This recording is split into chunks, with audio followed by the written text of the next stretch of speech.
So, someone cracked a joke with me, saying, Western medicine makes it clear how people die, while traditional Chinese medicine makes people live in a haze.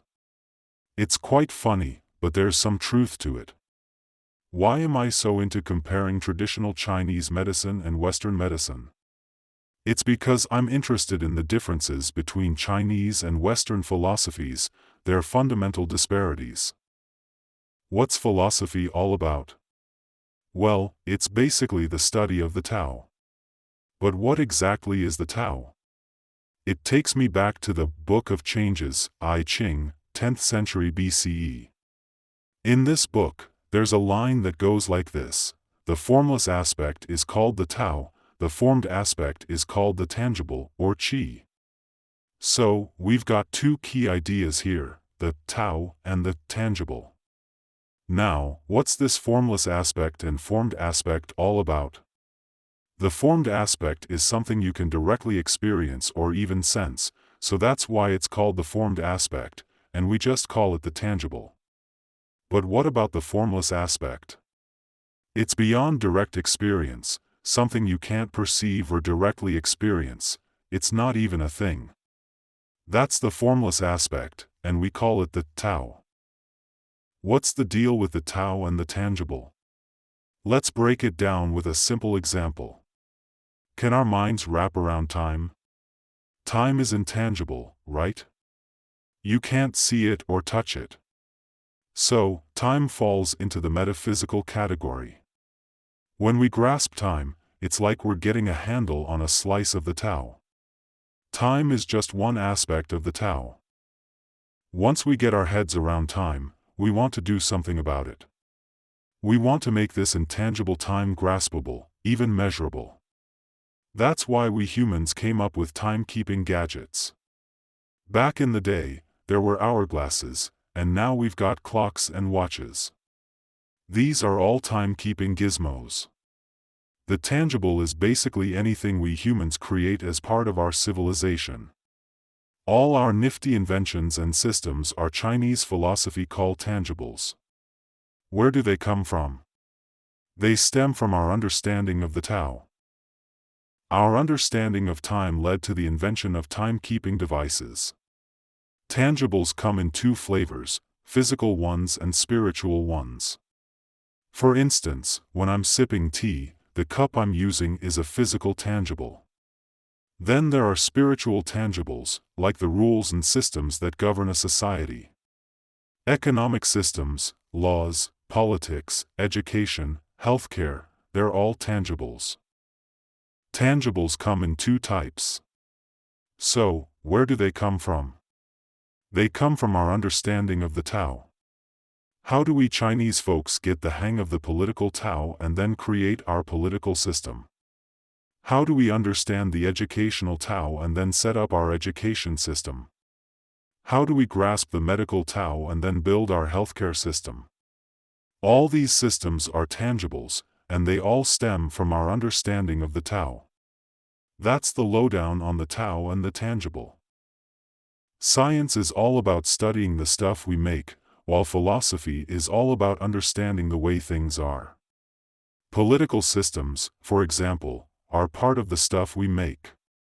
When we study political systems, which are part of the stuff we make, we call it political science. And economic systems are also part of the stuff we make, so we call the study of them economics. There's economics, political science, law, and other social sciences. Social sciences are all about studying the stuff we make, like rules and systems, while natural sciences study the stuff of the material world. So, which field studies the way things are what they are? That would be philosophy. The Chinese have their own philosophy, and so do the Europeans. There used to be another philosophy called Indian philosophy, but it's not as popular now.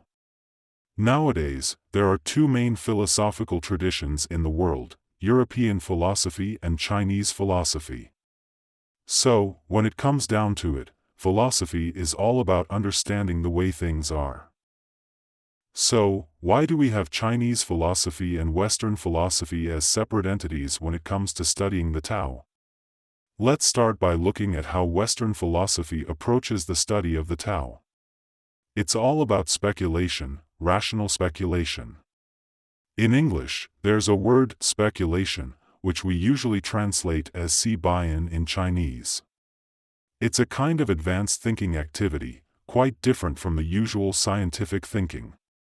We call it speculation, deep thinking. What exactly is speculation as a rational activity? Can you give a simple example? Back when I lived in the 10th teacher's dorm at Fudan University, I had this neighbor who was a sociology professor. We were pretty tight, mostly because we both loved drinking rice wine. Whenever he had some free time, he'd give me a call and ask, "How about we grab a drink tonight?" If I was free too, we'd enjoy some rice wine together. He was also a whiz in the kitchen, and his cooking was just out of this world. Turns out, he was from Shaoxing around here. One time when I went over to his place for some yellow wine, the wine was warm, the snacks were ready, and we were digging in. After a while, he got a bit buzzed and started chatting with me.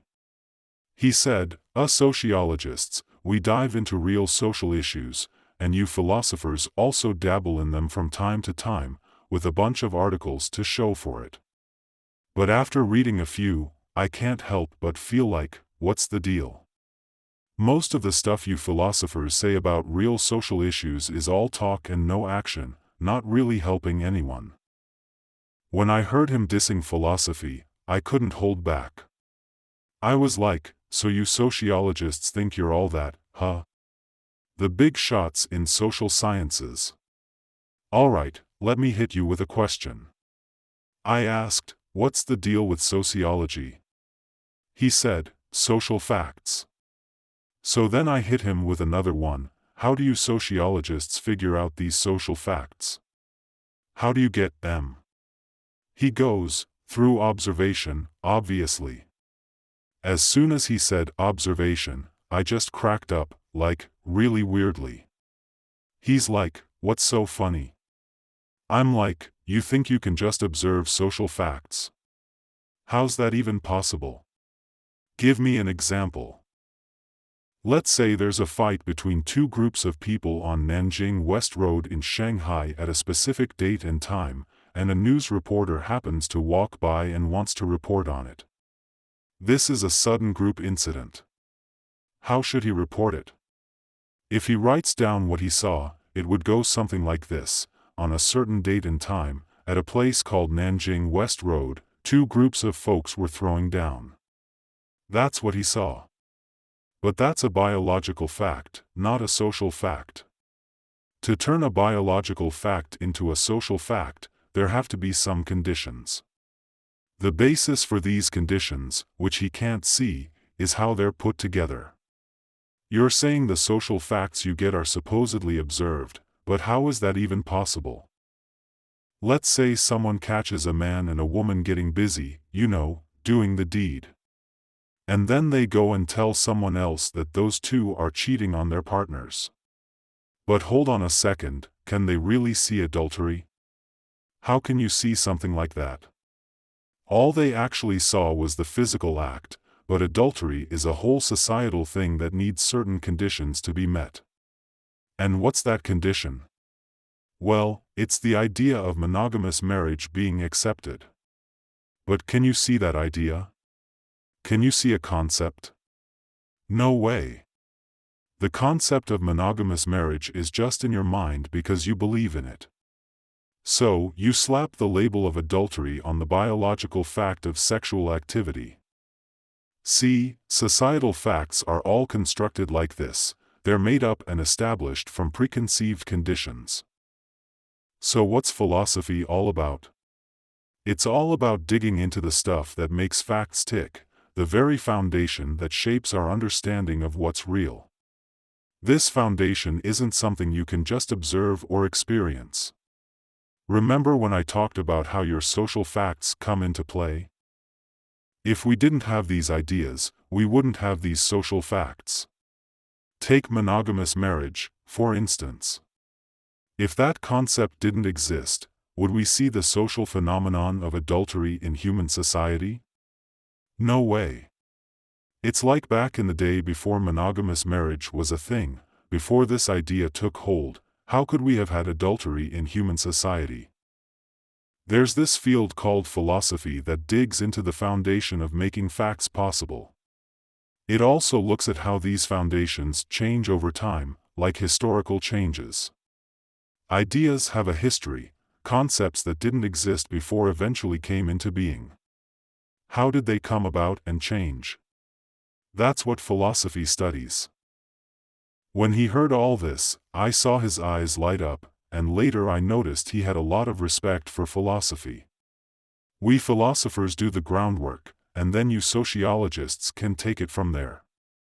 The whole concept of social facts in sociology, where does it come from? Do you know? Do you sociologists know? It all stems from philosophy. Without philosophy, there wouldn't even be a field like sociology. It just wouldn't work. Later, he got into reading a bunch of philosophy books and we had some deep discussions. I told him, now you're really stepping up your game in sociological research because of your philosophical background. This is super important. Speculative thinking, which uncovers the basis of experience and the conditions that make facts possible, that's what speculation is all about. Have we ever really speculated? What does speculation actually do? It takes an experience and breaks it down. Break down what? It strips away all the sensory stuff, cleans it up, and what's left is something beyond the senses, something supersensory. It's this supersensory thing that makes the fact possible, and you've managed to find it. That's the result of your speculation. If you're into Western philosophy, read some Western philosophy books, and little by little, you'll develop the ability to speculate. Alright, so I've been talking for a while about what speculative thinking is and how it's different from regular thinking. It's all about finding the foundation that makes an experience possible. Listen up. When you're searching for the basis of an experience, that's when you're speculating. If you're just describing the experience, that's just science. How does Western philosophy work? Well, in Western philosophy, the way of reasoning is through rational speculation. Speculation is all about finding the basis that makes an experience or fact possible, and once you find it, it forms the theory of ideas. The first theory of ideas in Western philosophy was given by Plato. Every experience comes from the structure of ideas, and each experience is shaped by some kind of idea. Ah, that's Greek philosophy for you. So, what is Chinese philosophy? It discusses the Tao, not merely its instruments. How does Chinese philosophy approach the Tao?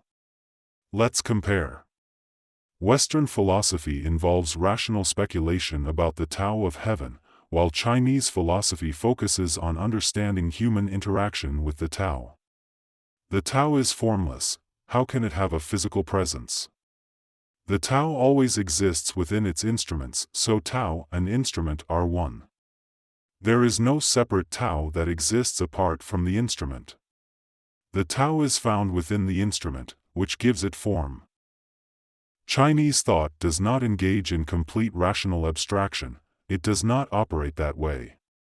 Instead, it seeks to understand the Tao through interaction, through the embodied experience. Pay attention to the term Ti-Ren. What does Ti refer to? It refers to the heart. To comprehend the Tao of heaven through the heart is to Ti-Ren. The term Ti-Hui is something that some of you with good English skills might try to translate. However, you cannot translate Ti-Hui as understanding, because understanding refers to rational activity, which is unrelated to the heart. The heart's essence is the true nature of the heart. Understanding the Tao of heaven through the heart's essence is what we call Ti-Ren of the Tao. Later on, I realized that Chinese folks are having a harder time writing thoughtful essays. I've mentored loads of grad students, master's candidates, and PhD scholars, and when we first meet, I always hand them an original piece of work. Take, for instance, a doctoral student I mentored in Marxist philosophy. I made it clear that they absolutely had to read Economic and Philosophic Manuscripts of 1844, which really captures Marx's drive to kick off a philosophical revolution. I gave the student a month to really sink his teeth into the book and then come back to me with a reflective essay. After checking out the essay, I realized it was all about breaking down and explaining stuff, but there wasn't any real deep thinking going on. So, I had to break it to the student that the essay just didn't cut it. I was like, why are you dissecting everything when the original manuscript from 1844 is right there? If I wanted to get into Marx's head, I could read the original work myself. I don't need your breakdown. I asked for your thoughts, not just a bunch of explanations. Why do you need to go on and on when the original work is right there? It's a classic that anyone can read, so why should I wait for your analysis? I didn't hold back. I straight up told them that even after all that reading, they still couldn't write a thoughtful essay. They were shocked, and after a long pause, they finally asked me, "Professor Wang, can you please tell me what reflection really means?" So, I was like, let me break it down for you. After diving into Marx's 1844 manuscripts, can you really wrap your head around it and then use that to take a fresh look at today's society, to rediscover what's going on now, and to figure out where all this capitalist and tech-driven civilization comes from? You should really get a grip on this foundation. Write it down, like, we Chinese have been all about that market economy, right? You came to me for a PhD, and we've been rocking the market economy for over 30 years. You've been living in this Chinese society, right? You haven't been living abroad, have you? You haven't been stuck in some foreign land, have you? Alright, so you've been living in Chinese society for decades, right? You've experienced the whole social transformation in China, haven't you? After reading the 1844 manuscripts, can you write down your thoughts? He said he still didn't understand. I said that as the Tao of Heaven unfolds historically, an important stage of this unfolding is called an era. The distinction between eras lies in the way the Tao of Heaven unfolds. The Mao Zedong and Deng Xiaoping eras, you have experienced the differences between the Mao Zedong era and the Deng Xiaoping era. If you don't understand that experience, then reading the 1844 manuscripts will give you insights that you can write about. The thesis you will submit will improve. I don't want you to just explain. Ultimately, you need to produce a doctoral thesis that discusses significant issues of common concern in contemporary China or historical events, drawing on your understanding of Marxist philosophy. If you haven't had that experience, it's hard to write such a thesis. So let's talk about the experience from the heart.